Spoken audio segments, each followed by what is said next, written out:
Boa tarde a todos. É um prazer estarmos aqui novamente em mais um episódio do das nossas lives aqui da empresa ML Administração de Imóveis. É um prazer estar aqui novamente falando com vocês. Os temas das lives até então foram temas voltados a condomínios edilícios. E a gente começou a receber demandas e solicitações para que também falássemos um pouco sobre locação, que de certa forma também sofreu impactos, está também se renovando, também rediscutindo novas práticas, principalmente nesse momento que nós estamos vivendo de restrições, de isolamento social, né? Então, isso não só gerou impactos na relação condominial edilícia, como tratamos em alguns temas aqui dos nossos encontros anteriores, como também acabou interferindo também em situações de alocação, fazendo com que esse tipo de relação jurídica começasse a repensar o hoje e o amanhã também, principalmente, né? O que está acontecendo com a locação e quais são as tendências da alocação daqui para frente, né? Principalmente quando a gente começar a viver o que estão chamando de novo normal, né? Quando a humanidade, o Brasil aqui, que é o que nos cabe, começar essa nova era de retomada, né? O que vai acontecer, qual é o espólio que nós vamos ter que administrar e enfrentar quando a retomada começar, já está dando sinais, né? Pelo Brasil afora, em algumas regiões, estamos começando já a sinalizar uma retomada.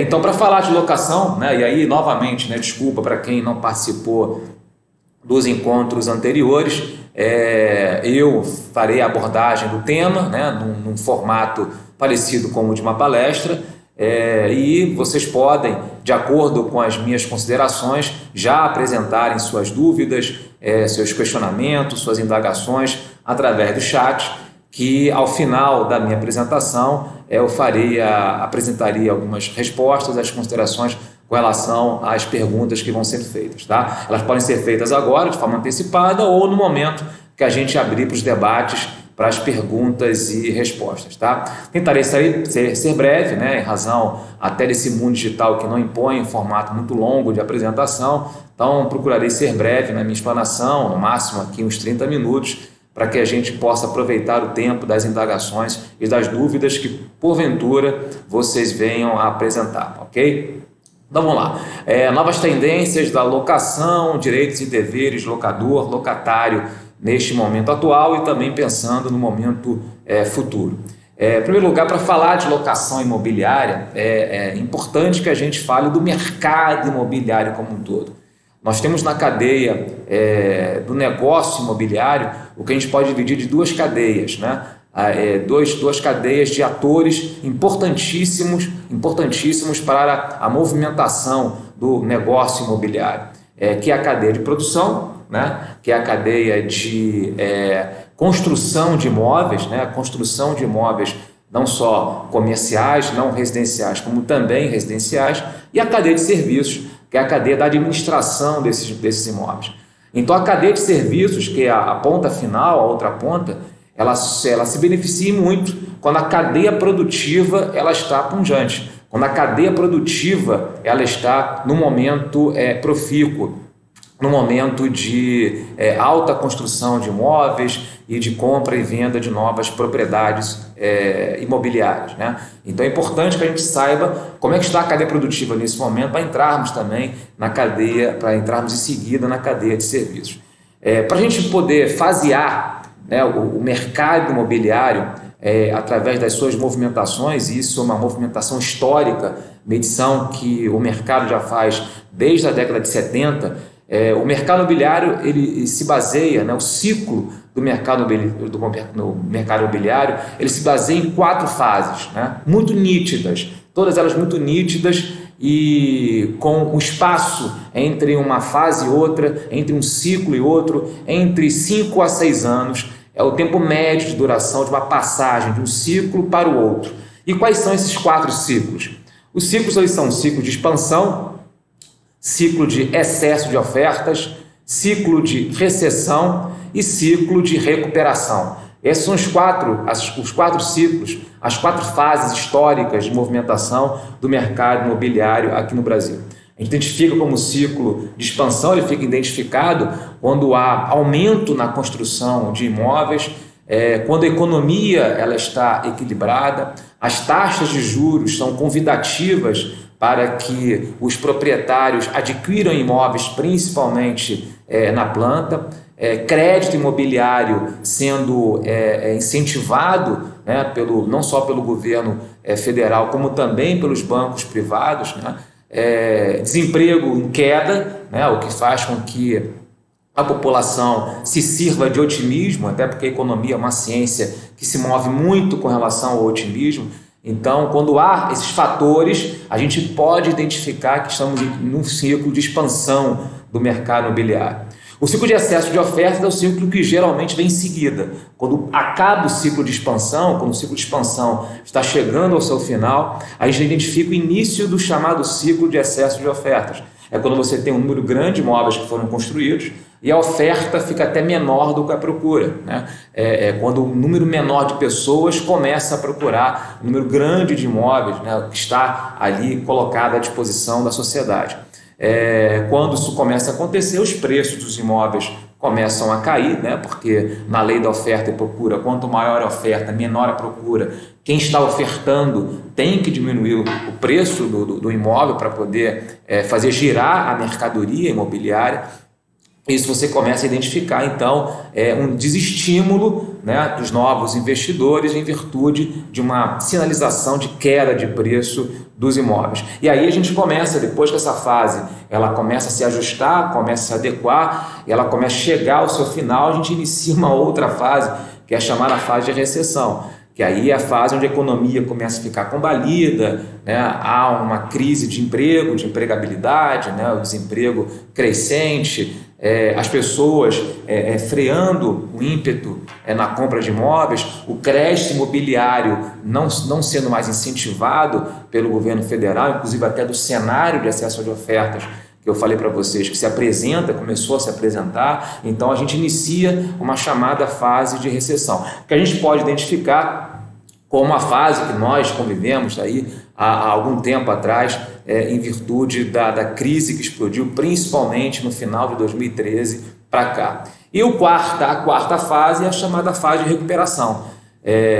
Quando a economia começa a ficar um pouco mais controlada, ela dá sinais, né, à economia de recuperação, quando principalmente as taxas de juros começam a ficar controladas pelo Banco Central. Isso faz com que o crédito imobiliário comece a ficar novamente incentivado, as pessoas fogem um pouco de outros investimentos para voltar a investir em imóveis e as construtoras começam então a se motivar a voltar a construir novos imóveis. E aí a gente inicia a chamada fase de recuperação para depois voltar de novo na fase de expansão, excesso de ofertas, recessão e recuperação. Então essas 4 fases elas são muito bem definidas de movimentação do nosso mercado imobiliário.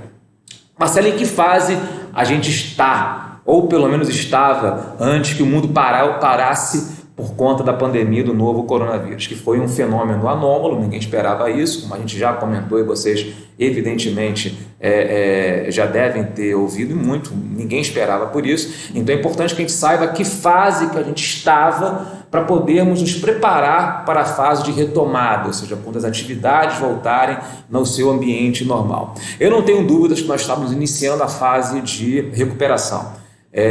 A fase de recessão do Brasil durou mais até do que nós esperávamos, a bem da verdade, né? Porque, como eu falei, a mudança de uma fase para outra, a mudança de um ciclo para o outro, pela média histórica, leva de 5 a 6 anos. Nós começamos a fase de crise, né, no Brasil, final de 2013, atingiu o momento mais agudo, né, em 2015, 2016, e nós não conseguimos sair dela, ou seja, estávamos saindo dela só em 2019. Ou seja, é uma fase que durou um pouco mais do que a gente esperava, ou pelo menos um pouco mais do que a média histórica sempre apresentou. Mas já começávamos né, há uma fase, a início da fase, sinais da fase de recuperação. Talvez aqui o Rio de Janeiro, por conta das crises políticas, econômicas que envolveram o Estado, né, para a gente não precisamos aqui nos debruçar delas, mas em algumas regiões, né, como São Paulo principalmente, sul do Brasil também, de uma forma muito, muito efetiva, começaram a apresentar números bem alvissareiros que já sinalizavam o início da fase de recuperação.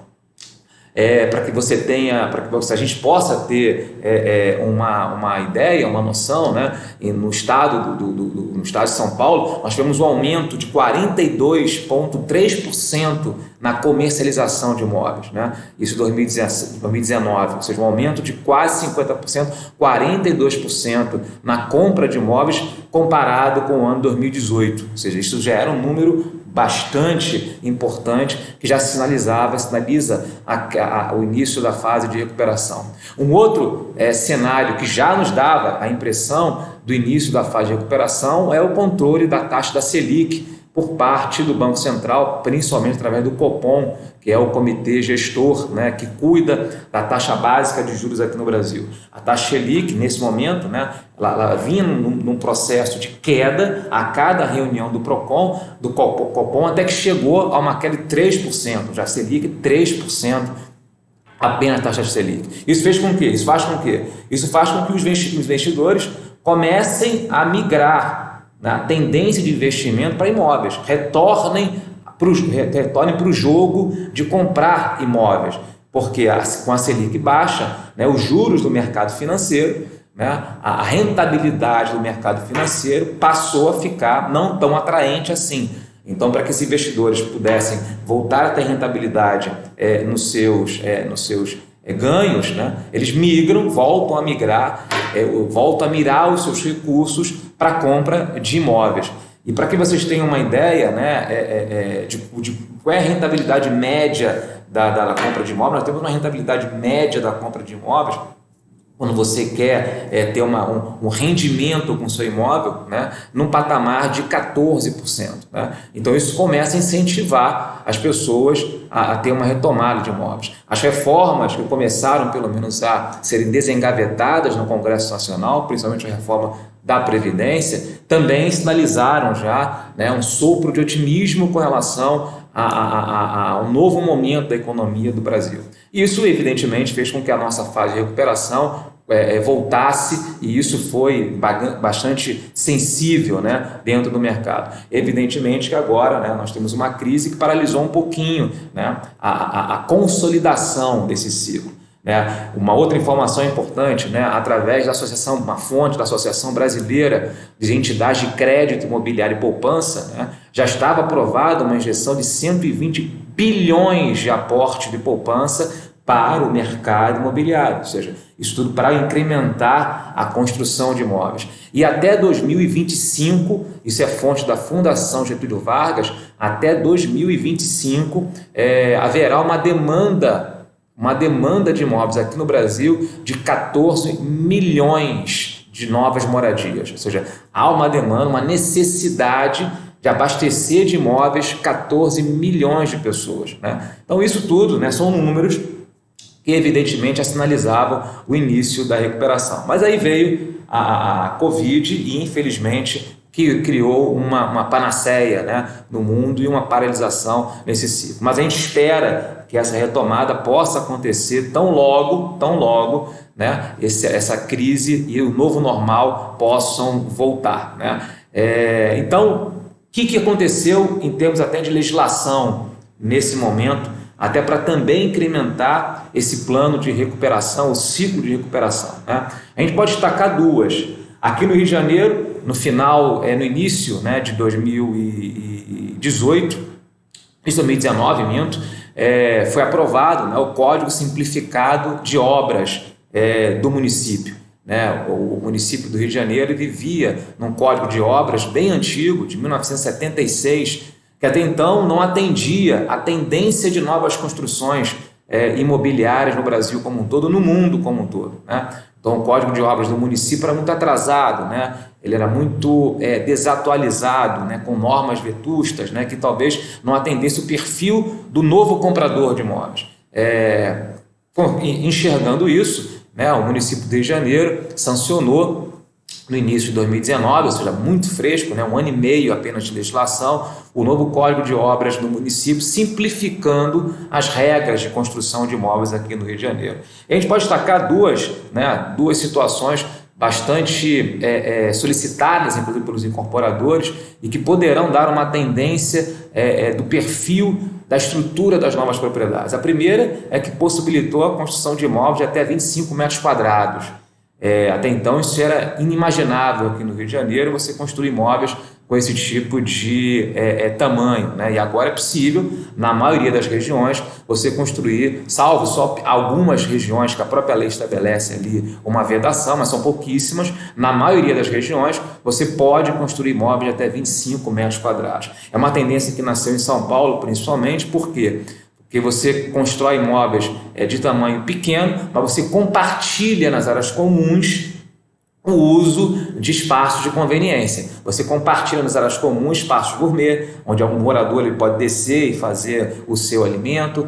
Vocês compartilham nas áreas comuns home office, né? Os condomínios estão providos de home office para poder o morador trabalhar, né, numa área comum do condomínio, salas de TV, de transmissão, de cinemateca, enfim. Então, praticamente, o local da moradia é um local pequeno, né, apenas para ele praticamente dormir, né, mas eles compartilham, né, outras necessidades com os moradores nas áreas comuns. É uma tendência do mundo moderno, desse mundo de compartilhamento, que agora passou a ser possível, né, nas novas construções do Rio de Janeiro. A gente está aqui na expectativa de que isso possa se configurar numa tendência em mudar, né, o cenário, mudar o perfil, a estrutura dos empreendimentos do Rio de Janeiro daqui para frente, né, quando as novas construções vierem a ser entregues.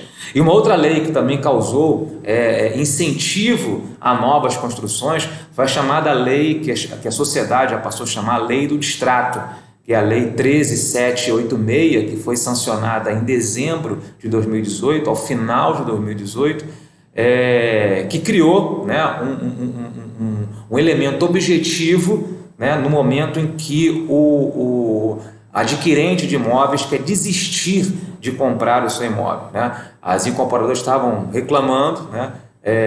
Por que estavam reclamando? Porque muitas pessoas estavam comprando imóveis e desistindo, né? Enquanto o imóvel estava sendo construído, enquanto o edifício, o condomínio estava sendo construído, as pessoas estavam desistindo, né, de prosseguir com aquela promessa de compra e venda e requerendo então a resolução do contrato, requerendo o distrato contratual. E aí as incorporadoras, elas, segundo a jurisprudência dominante, elas só teriam que devolver pelo menos 80% do valor pago por esse adquirente, só teriam direito a uma retenção de 20%, né, do valor pago pelo adquirente. Muitas construtoras quebraram, muitas construtoras tiveram dificuldades orçamentárias, e quando a crise veio, né, a quantidade de pedidos de distratos, a quantidade de pedidos de resolução aumentou demais, né? E com esse aumento as construtoras tiveram que devolver o que receberam dos seus adquirentes e ficaram com o orçamento comprometido, né? Isso fez com que houvesse toda uma movimentação parlamentar para que a lei de distrato regulasse essa situação. Então agora, pelo que está na nova lei, a incorporadora terá direito a reter pelo menos 50% do valor pago pelo adquirente. O adquirente que quiser desistir de prosseguir naquela promessa de compra e venda de imóvel comprado na planta, ele só terá devolução de 50% do que pagou. Os outros 50% permanecerão no caixa da incorporadora.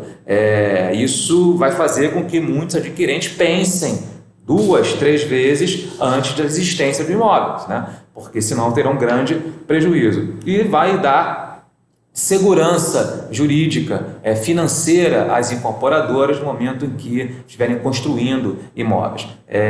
Então, essa movimentação foi toda ela voltada para consolidar a fase de recuperação imobiliária aqui no Brasil, que evidentemente acaba causando impacto na locação de imóveis. Para que vocês tenham uma ideia, isso é fonte da Confederação Nacional de Dirigentes Lojistas e do SPC, 28,8% dos brasileiros que são proprietários de imóveis, né? 28,8%, vejam bem, né? 28,8% dos brasileiros que são proprietários de imóveis, ou seja, tem mais locatários do que locadores aqui no Brasil. E qual é o perfil do locador?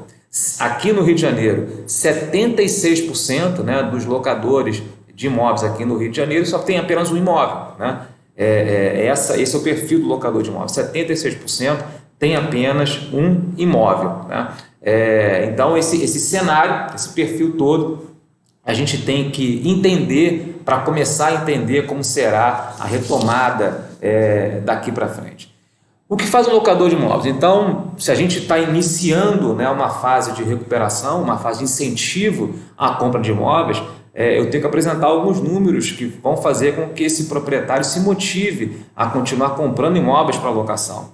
E um outro dado que a gente dá, além da Selic, que desmotiva, né, a concentração de riqueza no mercado financeiro, no mercado tradicional financeiro, a gente vê, né, que a crise causada até pela Covid-19, pela pandemia mundial, fez uma queda na Bolsa de Valores estupenda, né?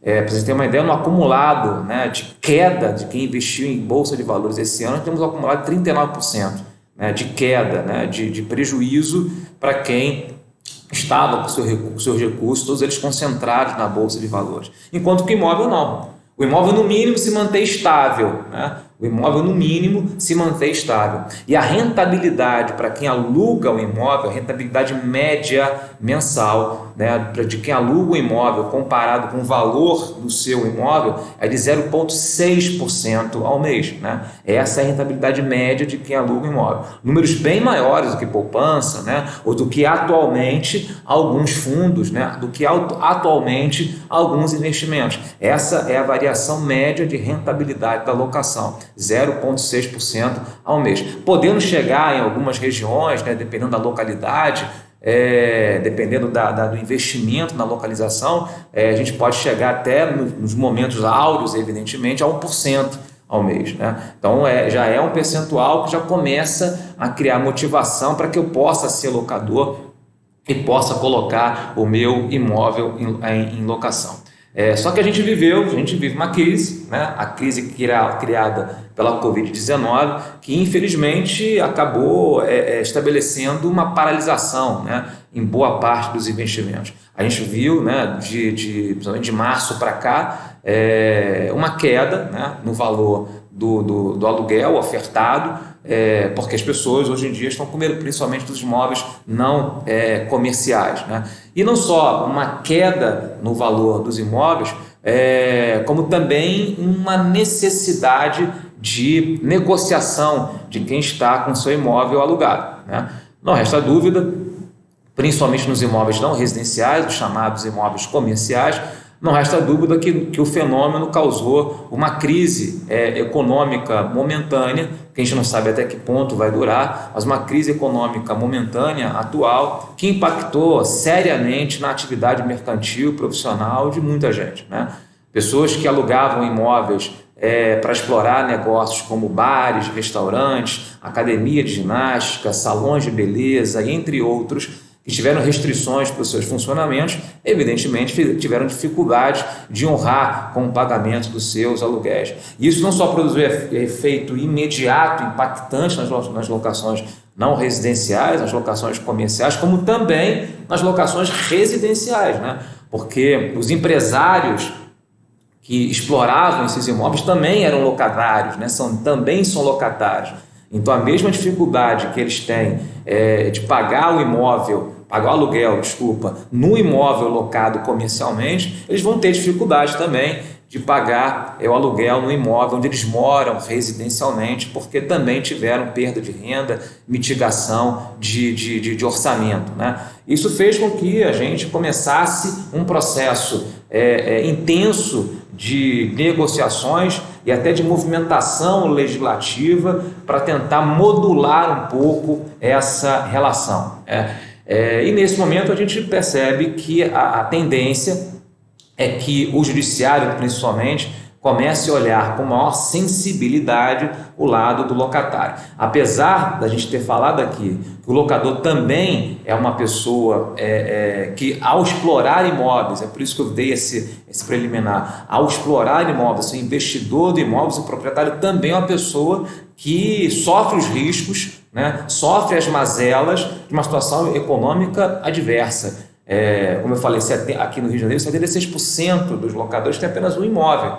Se a gente for pensar nessa realidade, que é uma medição que nós fizemos no mercado recentemente, muita gente depende desse imóvel, né, da renda desse aluguel, para poder compor o seu orçamento doméstico e até para viver, né, e até para poder se manter. A pessoa investiu em imóvel, né, acreditou no investimento de imóvel, deu o seu imóvel à locação, e qualquer crise como essa também faz com que a pessoa sofra lá os seus reflexos. Então, nessa hora, é importante que haja uma ponderação, né, uma avaliação objetiva desses dois atores, locador e locatário, para que a gente possa aquilatar com justiça o processo de negociação. Mas a tendência do judiciário tem sido ser favorável, ser mais pró-locatário nesse momento. Nós temos decisões judiciais que invocam o artigo 317 do Código Civil, né, que fala que quando há um fato imprevisível, né,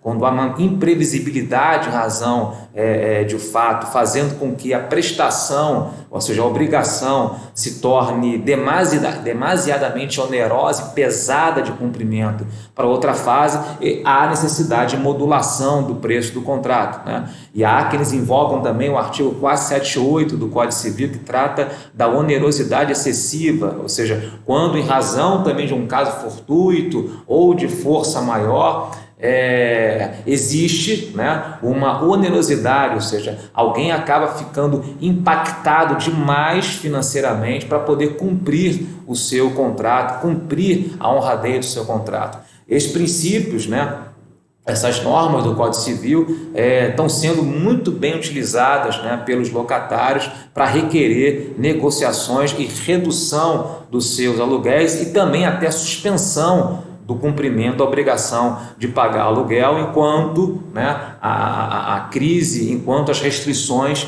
se mantiverem, né? E a gente vê essas decisões judiciais diminuindo aluguel em 50%, em 30%, dependendo aí do caso.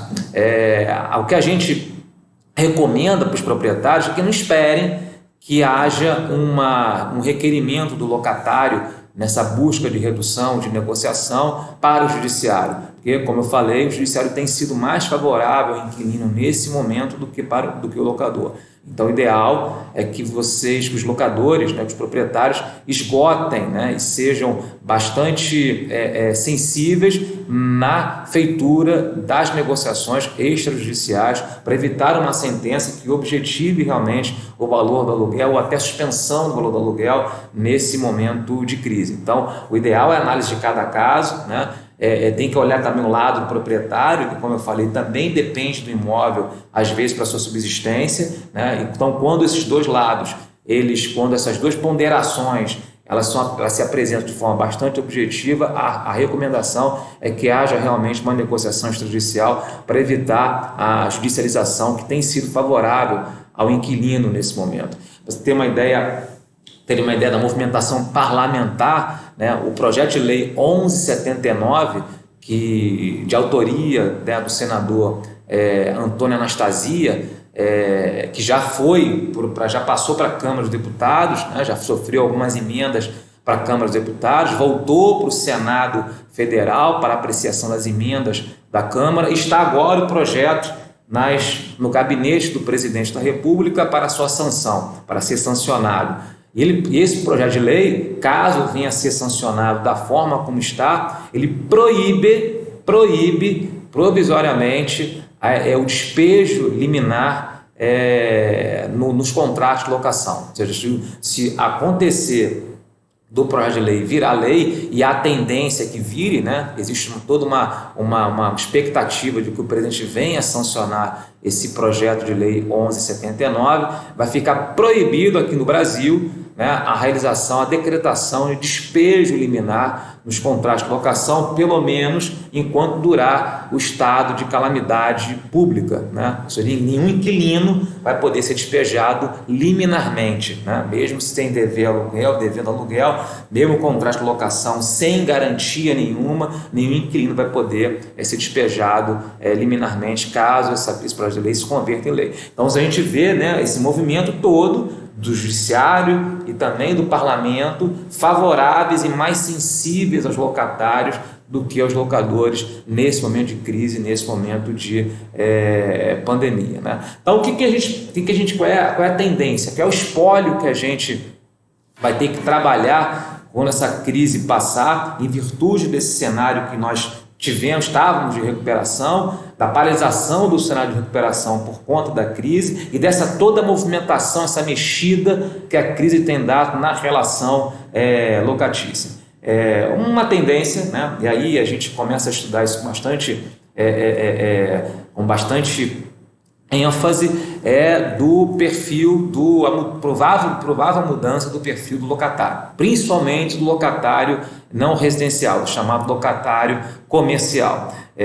Muitas empresas começaram a ter experiência, ainda estão tendo a experiência de home office, né, de operar em regime de home office, que para algumas empresas já era uma realidade, mas para outras era uma realidade muito distante, né? Era uma realidade de operação que não tinha muito a ver com o perfil de algumas empresas, mas foram forçadas a se adaptar e estabelecer, né, operações em regime de home office para cumprir as medidas de restrição e de isolamento e continuarem funcionando, né? Então, empresas correram, né, para esse tipo de experiência e algumas estão gostando dessa experiência, a experiência que até então lhes era distante, mas que agora estão se adaptando a elas. Então, a pergunta é: o que vai acontecer com essas empresas na hora que elas voltarem e puderem voltar às suas atividades normais? Será que elas vão permanecer com 100% das atividades em regime de home office, em regime sem ser de home office? Ou elas vão aproveitar esse momento para liberar alguns setores para permanecer em regime de home office, que é uma tendência que o mundo já abraçou em centros mais avançados. Então, a expectativa é que a segunda pergunta é que seja positiva. Ou seja, a expectativa é que muitas empresas que estão agora se acostumando com essa nova operação venham se adaptar no novo normal, né, com muitos setores trabalhando em regime de home office, aquilo onde é possível o trabalho em teletrabalho, possam trabalhar. E, por incrível que pareça, num show de coincidências, né, quase que num vaticínio, a reforma trabalhista, né, que aconteceu em 2015, já começou a regular os trabalhos em home office, começou a regular o trabalho em teletrabalho, né? Como se o parlamento, né, quando fez a reforma trabalhista, vislumbrasse que isso poderia ser uma tendência em 2020 em virtude da crise da Covid-19. Então está lá regulamentado. Então as empresas não só foram apresentadas a esse novo modelo de trabalho em home office, como agora tem uma legislação que regula o teletrabalho. Então o que vai impactar na locação é que muitos espaços corporativos vão ficar vazios, né? Muitos espaços, muitas salas comerciais, muitas lajes comerciais, muitos imóveis comerciais, a expectativa que se tem é que eles passem a não ser tão procurados em termos de metragem quadrada como eram procurados até então, em virtude da tendência moderna, né, de boa parte dos setores trabalharem em home office. Isso vai acontecer com que os imóveis comerciais tenham uma vacância maior, né? Os imóveis comerciais tenham uma oferta maior do que os imóveis residenciais para locação, por não necessidade de algumas empresas de se estabelecerem com uma metragem quadrada grande, né? Estabelecerem com uma grande quantidade de necessidade de metragem quadrada. Isso a gente está observando, né? Para ver a tendência de construções para daqui para frente e o que vai acontecer com os imóveis comerciais, né? Que vão ficar vazios. E aí a gente pensa numa coisa que já está sendo estudada, né? Evidentemente que a gente vai ter que enfrentar o judiciário nesse momento, que é a transformação dos imóveis hoje residenciais em imóveis, dos imóveis comerciais em imóveis residenciais, né? Ou seja, como a gente vai ter, né, a possibilidade, como a gente vislumbra a possibilidade desses imóveis comerciais ficarem vazios, né, por falta de necessidade das empresas de ocupar esses imóveis, né, já há um estudo, né, já há uma tendência, um início de estudo de como transformar esses imóveis hoje comerciais em imóveis residenciais, né, para poder fazer com que esses imóveis possam se movimentar na locação e ficarem elefantes brancos, né, fantasmas, nas mãos dos proprietários de imóveis. O artigo 1351 do Código Civil, que trata do condomínio edilício, né, o capítulo que trata do condomínio edilício, ele é muito rigoroso com relação à transformação dos imóveis em comerciais e residenciais, ou vice-versa, de residenciais para comerciais. Ele é muito rigoroso. Diz lá o artigo 351 que dependerá da unanimidade dos condôminos a mudança da destinação, não só do condomínio, como também das unidades autônomas. Não depende da unanimidade dos condôminos. Então, se eu quiser mudar um prédio de comercial para residencial ou vice-versa, dependerei da unanimidade dos condôminos. Todos deverão concordar, não só a mudança do prédio, como também das unidades autônomas. Então já há um estudo no sentido de relativizar esse tipo de situação. Já há um estudo tendente a criar mecanismos que venham a flexibilizar essa rigidez da legislação para que não haja necessidade de unanimidade na mudança da destinação de uma unidade autônoma, principalmente agora nesse momento em que haverá uma tendência de muitas unidades comerciais ficarem vazias por falta de procura, e aí os proprietários terão que transformar esses imóveis em moradia para que haja então a locação desses imóveis pelo menos para moradia, né?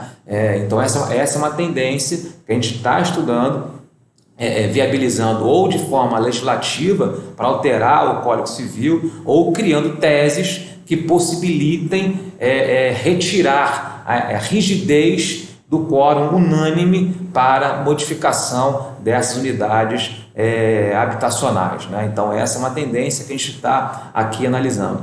Uma outra tendência que estamos analisando é a possibilidade de despejo extrajudicial. Já há movimentação parlamentar no sentido de viabilizar o uso capião extrajudicial, né, a cobrança extrajudicial até os aluguéis vencidos, e também a tendência é que haja a possibilidade também do despejo extrajudicial para evitar o quê? Para evitar que tenhamos que judicializar o despejo por falta de pagamento, principalmente criando um procedimento, uma espera muito longa para o desalígio do locatário faltoso.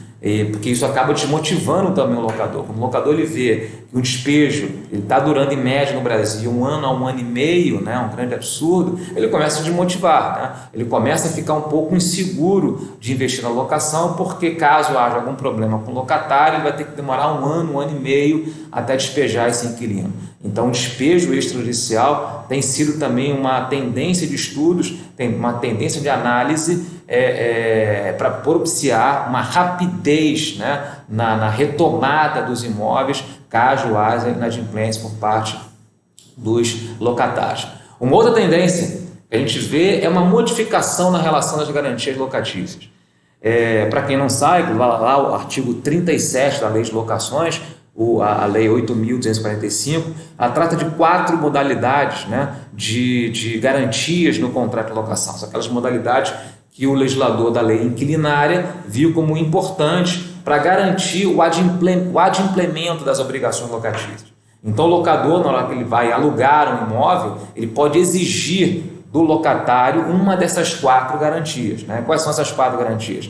Ou ele exige que o locatário lhe apresente um fiador, que é a chamada fiança, ou ele exige que o locatário contrate um seguro fiança, ou ele exige que o locatário dê uma caução, né, que normalmente é a caução em dinheiro, chamado depósito em dinheiro, ou ele exige, que é a modalidade mais nova de garantia, que ele apresente uma cessão fiduciária de fundo de investimento. Essa modalidade praticamente em desuso, né? Praticamente ninguém, né, ainda não há uma experiência muito grande na modalidade de cessão fiduciária de cotas de fundo de investimento. Mas as três primeiras, né, que é fiança, seguro, fiança e caução, são modalidades bem presentes, né, no universo locatício. Só que em alguns momentos essas também modalidades se prestam de uma certa forma não muito boas para dar segurança jurídica ao contrato. Talvez dessas, a que dê a maior segurança econômica, né, ao contrato é o seguro fiança. Mas que os locatários reclamam do seguro fiança porque quem tem que pagar via de regra é o locatário, e os locatários então reclamam que o seguro fiança ele é caro demais, então acabam se desmotivando. Mas é a melhor garantia, não tenho dúvida de falar isso, dessas 4 garantias presentes na legislação, a melhor garantia para o proprietário é o seguro fiança. E com o lastro de uma seguradora, eu vou ter a garantia de receber aquele aluguel inadimplido, e a própria seguradora que vai se debruçar no processo de despejo desse inquilino. Enquanto o inquilino é despejado, quem vai ficar pagando o aluguel é a seguradora ao proprietário. Então não tenhamos dúvidas que essa é a melhor garantia. Então qual é a tendência que a gente apresenta para que essa garantia realmente ganhe mais robustez, que ela hoje não representa? Para vocês terem uma ideia de números, né?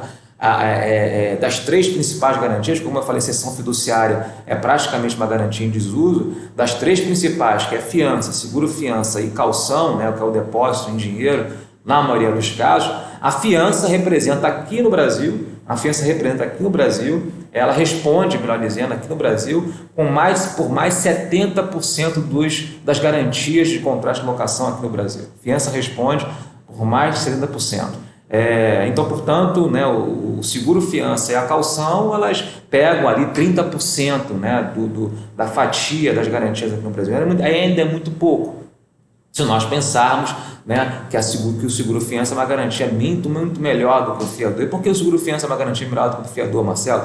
O fiador tem lá o seu imóvel? Não. Quem dá, quando você elege um fiador para garantir o seu contrato de locação, não é o imóvel dele que está sendo dado em garantia. Quem está dando garantia é a pessoa, né? A chamada garantia fidejussória. É a pessoa, o CPF da pessoa que está sendo dado em garantia. A pessoa apresenta, no momento da celebração do contrato de locação, apenas possuir um imóvel, 2 imóveis, para dar o quê? Para dar uma sensação de segurança econômica ao proprietário do imóvel. Sensação. Porque qualquer fiador, no momento que ele assina o contrato de locação, hoje, dia 1º de junho, ele assinou o contrato de locação 1º de junho, ele pode vender o seu imóvel dia 2 de junho. No dia seguinte, ele vai lá e vende o seu imóvel. E aí, né, no momento que há um inadimplemento do locatário do imóvel, se tiver que acionar o fiador, posso ser surpreendido que esse fiador não tem mais imóvel nenhum, não tem bem mais nenhum no seu nome para poder garantir aquela fiança. Então, percebam que a fiança não é uma garantia 100% segura, ela tem todo o seu viés também de insegurança. Então é por isso que a gente entende que o seguro fiança é a garantia que dá mais segurança ao proprietário. E a tendência que a gente abraça aqui, que haja uma divisão nesse custo, né? Locadores, proprietários que estejam me ouvindo, é necessário uma conscientização nesse sentido, já que o seguro é tão importante e tão benéfico para o proprietário, mas ele acaba sendo desestimulado o seu incremento por força de ser caro para o inquilino. O que a gente incentiva é que os proprietários façam divisão no prêmio de seguro, né? Metade desse valor seja pago pelo inquilino e outra metade pelo proprietário do imóvel, para que incentive, né, que o contrato de locação fique com o guarda-chuva do seguro fiança. Ainda mais nessa fase atual, onde houve uma mudança na resolução da SUSEP e o seguro fiança por força de obrigação dessa resolução da SUSEP, da portaria da SUSEP, que é a Superintendência de Regulação de Seguros aqui no Brasil, o seguro-fiança tem que abraçar todo o contrato de locação. Então, de forma obrigatória. Então, se o contrato de locação tem 30 meses, o seguro vai ter que cobrir os 30 meses do contrato de locação. Isso deu mais segurança ao proprietário no momento de escolher isso como garantia, né, para o seu contrato, mas há necessidade de uma consciência com relação a uma divisão de custos para motivar que esse seguro realmente entre como primazia, né, nas garantias locatícias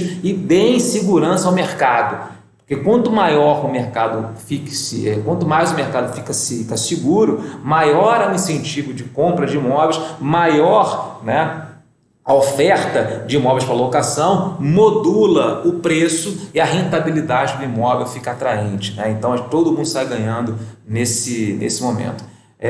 Uma outra tendência que a gente vê, isso no sul do país principalmente, é uma novidade do sul do país, né? Paraná, na capital Curitiba, talvez tenha sido o estado, né, e a cidade pioneiras nesse tipo de criatividade, foi o quê? De apresentar uma taxa mensal, chamada taxa de manutenção do imóvel paga ao inquilino, né? Em muitos contratos de locação lá na cidade de Curitiba, o inquilino, o proprietário não elege nenhuma garantia dessas, né? Nem seguro-fiança, nem fiador e nem calção. Simplesmente o inquilino ele paga um percentual, que eles chamam lá de taxa de manutenção do imóvel todo mês, que equivale ali a mais ou menos uns 6% do valor do aluguel, essa é a média, 6% do valor do aluguel, que a gente já acompanhou em cases lá na cidade de Curitiba. Então 6% do valor do aluguel, ele paga essa taxa mensal, né, de manutenção do imóvel, isso fica como sendo um fundo ali que o proprietário poderá utilizar caso haja destruição do imóvel na entrega da propriedade por parte do inquilino. Caso na entrega do imóvel o proprietário avalie na vistoria de entrega que o imóvel, né, ele precisa de pintura, ele precisa de obras para recuperar o seu estado original, o estado em que o imóvel foi entregue na locação, utiliza esse recurso para fazer essas obras, o inquilino pode sair do imóvel sem maiores problemas. Essa taxa de manutenção do imóvel tem sido muito utilizada e tem sido um sucesso lá na cidade de Curitiba, possa ser uma tendência também de oxigenar os grandes centros. Outra tendência é das startups, né?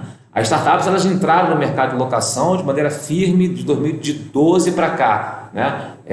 2012 para cá, ou seja, nós temos 8 anos aí de startups, né, de empresas de tecnologia que entraram no mercado de locação, né? Uma delas, a maior delas, né, que faz muito comercial, né, está muito na mídia, entraram no mercado de locação para incrementar o mercado de locação, apresentando, né, a figura do aluguel, né, sem necessidade de garantia, né? A garantia é feita pela própria empresa aí de tecnologia. Essas empresas entraram no mercado, né, incentivaram um monte de proprietários, mas hoje a gente vê que neste momento, sem criticar, evidentemente sem aqui criticar ninguém, todo player no mercado é importante até para que haja uma disruptura, né, de operações, uma reflexão de operações, modernização também de operações, mas a gente vê que há um quesito que não conseguiu ser superado nessa crise, que é o quesito relacionamento, né? As empresas tradicionais de administração de locação, elas nesse momento começaram a dar um show, né, na necessidade que você tem de ter um relacionamento ali humano, principalmente nas tratativas de negociação dos contratos de locação. Essas startups infelizmente não tiveram, né, essa mesma possibilidade, tiveram dificuldades, né, em apresentar aos locadores e locatários soluções nas negociações dos seus contratos por falta, né, de um ferramental de atendimento humanizado, né, de atendimento humano, coisa que as administradoras tradicionais fizeram nesse momento de crise aguda. Então, o que vai acontecer? Uma tendência, né, por mais que as startups estejam aí para ainda incrementar o negócio da administração de locação, mas uma tendência que não se abra mão do relacionamento humano. o relacionamento continue sendo a melhor forma, né, de eu ter um relacionamento com alguém que está intermediando a minha alocação, né? Então toda aquela expectativa, euforia que estava sendo construída com relação ao mundo tecnológico, ela vai poder ser repensada, ela terá que ser repensada, né, para que o relacionamento humano ainda seja, né, um momento de primazia, né, quando eu quero ter um relacionamento mais intenso com quem está intermediando a minha locação, né? A assinatura eletrônica dos contratos, mas a gente tem que ver, né, que algumas tendências da tecnologia vieram para ficar, né? Uma delas é a assinatura eletrônica dos contratos de locação. Para quem não sabe, a assinatura eletrônica é aquela assinatura que viabiliza que eu não precise assinar fisicamente o contrato de locação, situação que às vezes demora uma semana, demora alguns dias, né? E o imóvel acaba a entrega do imóvel para o inquilino, né, que já vinha ansioso para poder residir no seu imóvel, fique bem tardia. Essa assinatura eletrônica entrou para ficar, não tenha dúvida.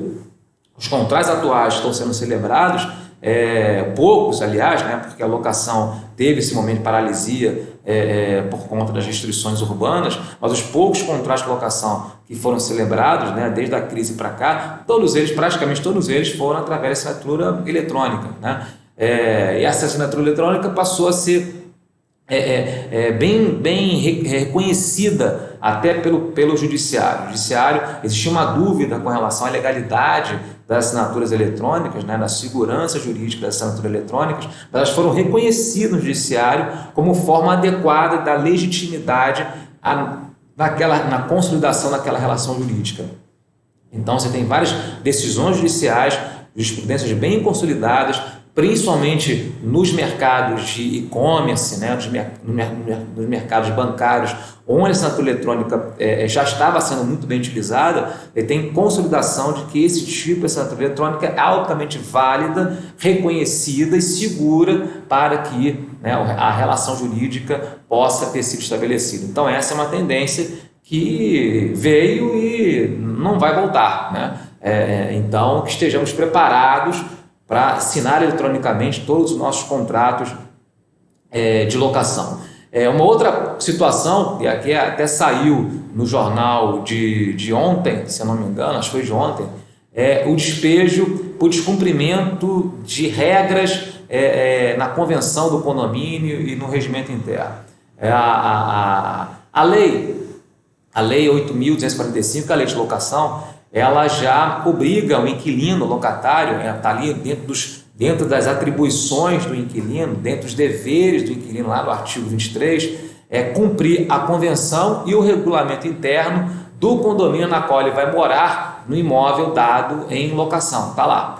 E o artigo 9º da lei 8.245, da mesma lei, diz lá que uma das causas de despejo não só é falta de pagamento. A gente pensa que despejo só pode acontecer quando tem falta de pagamento. Não.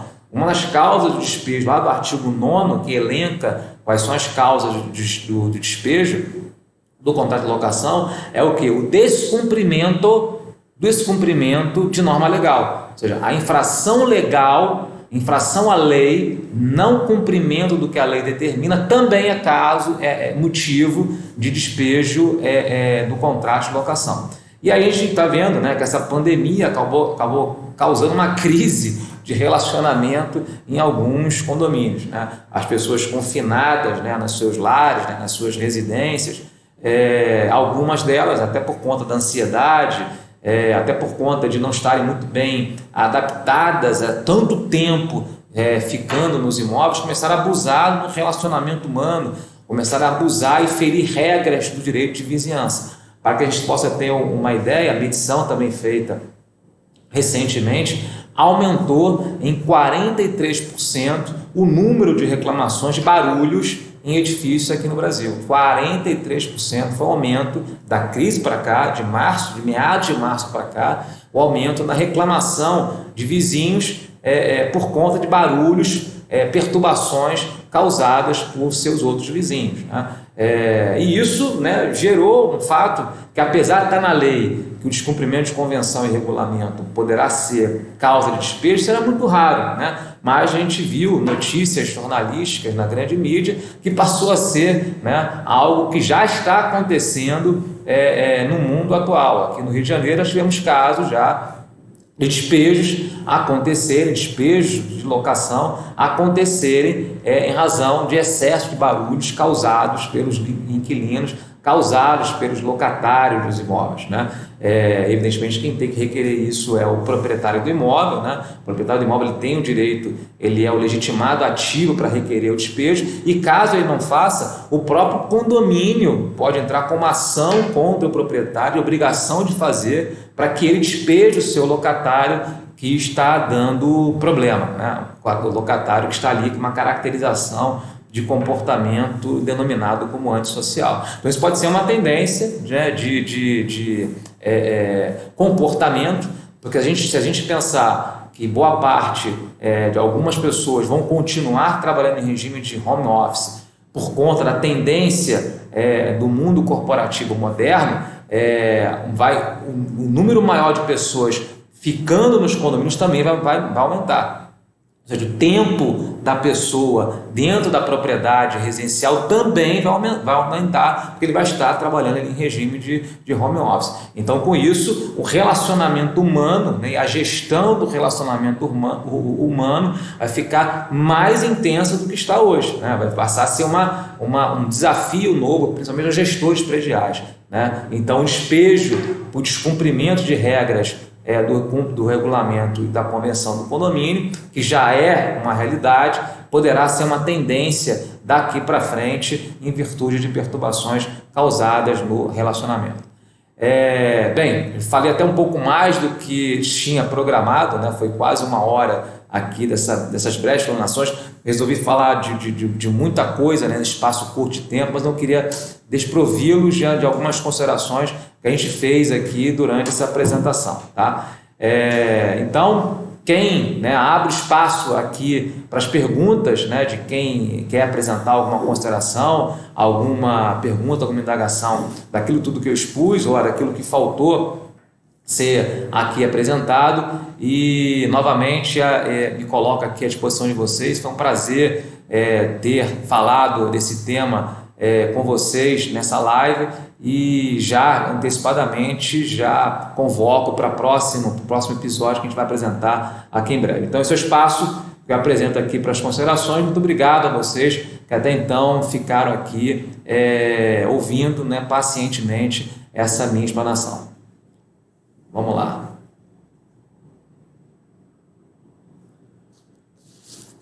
Qual a orientação? Quem pergunta é Cláudia Nunes. Qual a orientação que pode ser dada ao síndico em relação à visita de interessados para alugar o imóvel durante a pandemia?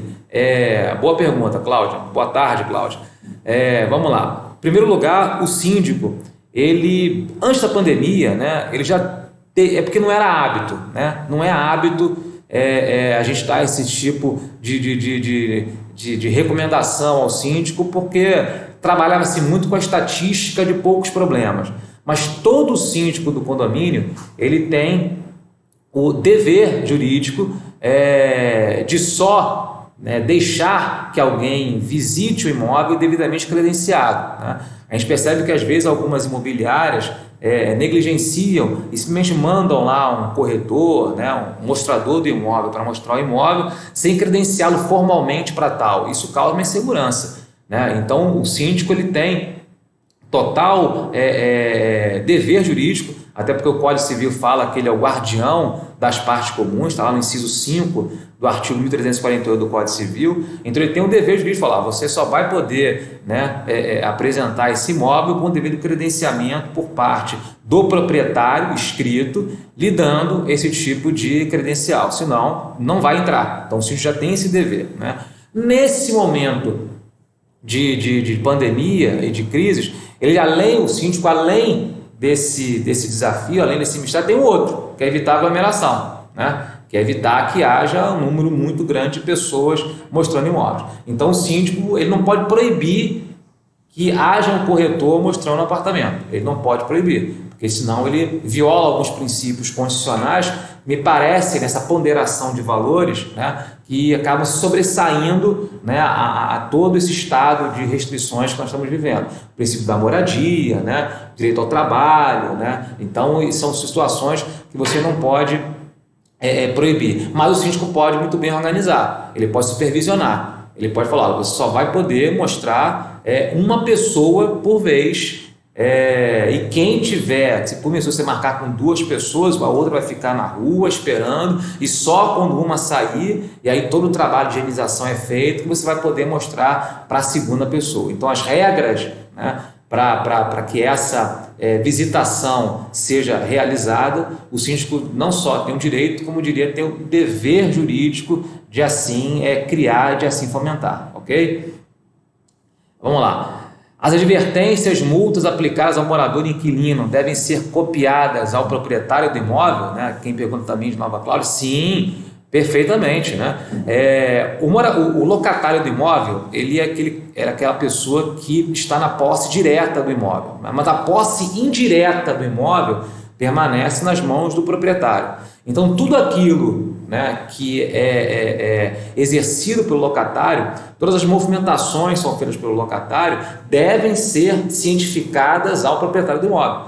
Até porque o condomínio, no momento em que tiver que entrar com uma ação, no momento que tiver que multar, ele vai ter que colocar o proprietário do imóvel dentro também do cenário, seja através de uma ação, né, seja através de uma multa. O próprio Superior Tribunal de Justiça, o STJ, já consolidou uma questão, né, que é bem antiga já, que permanece até hoje. Quando há um comportamento nocivo pelo locatário, que viole alguma regra do regulamento ou da convenção, e esse locatário deverá ser multado, né, a multa poderá ser dirigida não só ao inquilino, como também, por opção, ao proprietário. Então, quando ele escolhe um dos dois, ele pode gravar a multa na unidade, os dois lá se virem quem vai pagar a multa, né? O condomínio não precisa direcionar a multa tão somente para o locatário, que foi quem praticou o ato. O locador ele é responsável pelos atos praticados por seu inquilino, né?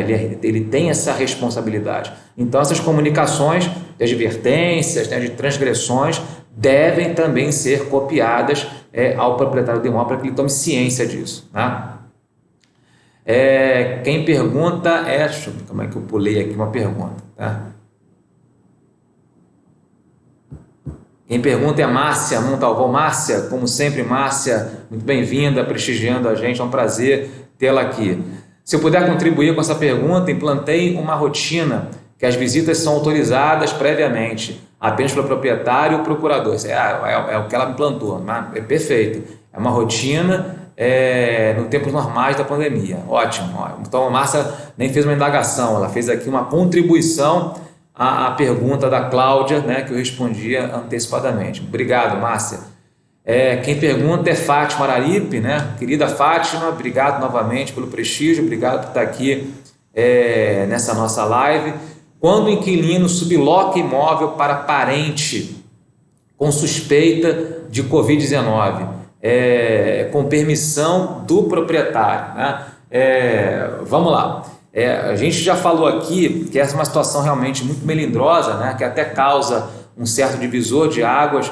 O que deve fazer o inquilino, o que deve fazer o condomínio quando ele é cientificado da presença de um morador com Covid-19. Em primeiro lugar, sublocação do imóvel, né? Se há a sublocação do imóvel, uma figura que está na lei de locações, que é legal, né? Então a sublocação é uma figura que existe, não é uma figura fantasmagórica, né, que está à margem da lei. A sublocação ela está prevista na lei de locações.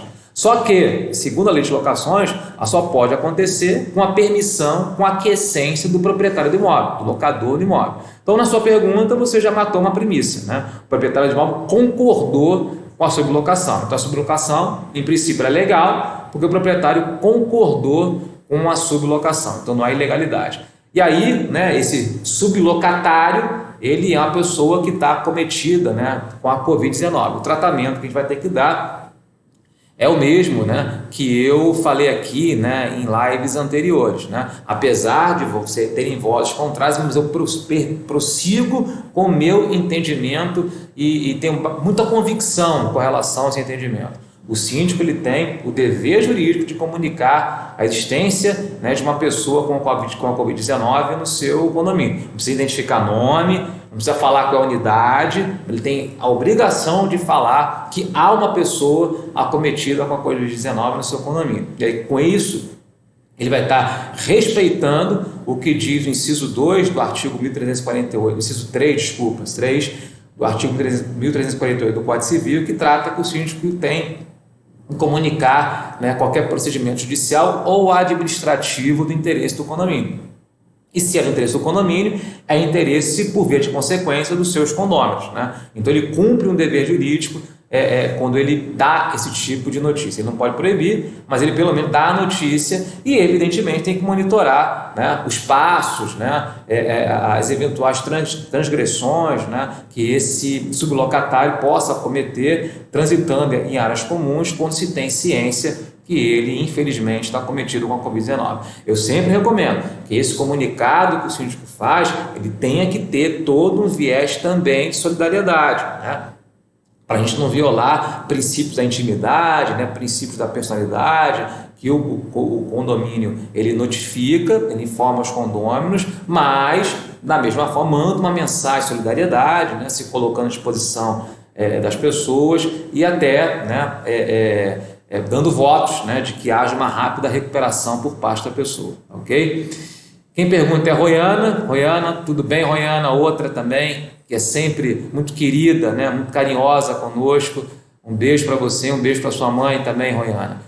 Em desistência do imóvel em construção por perda de renda ou trabalho, também deverá ser punido com o valor da cláusula de multa por desistência? Sim, Roiana. A lei, essa nova lei do distrato, né, que foi assinada, como eu falei, no final de 2018, ela estabelece um cenário objetivo, né? Se eu desistir de comprar o imóvel, de permanecer como adquirindo aquele imóvel, eu poderia ser punido com uma retenção de 50%, independente de qualquer alegação.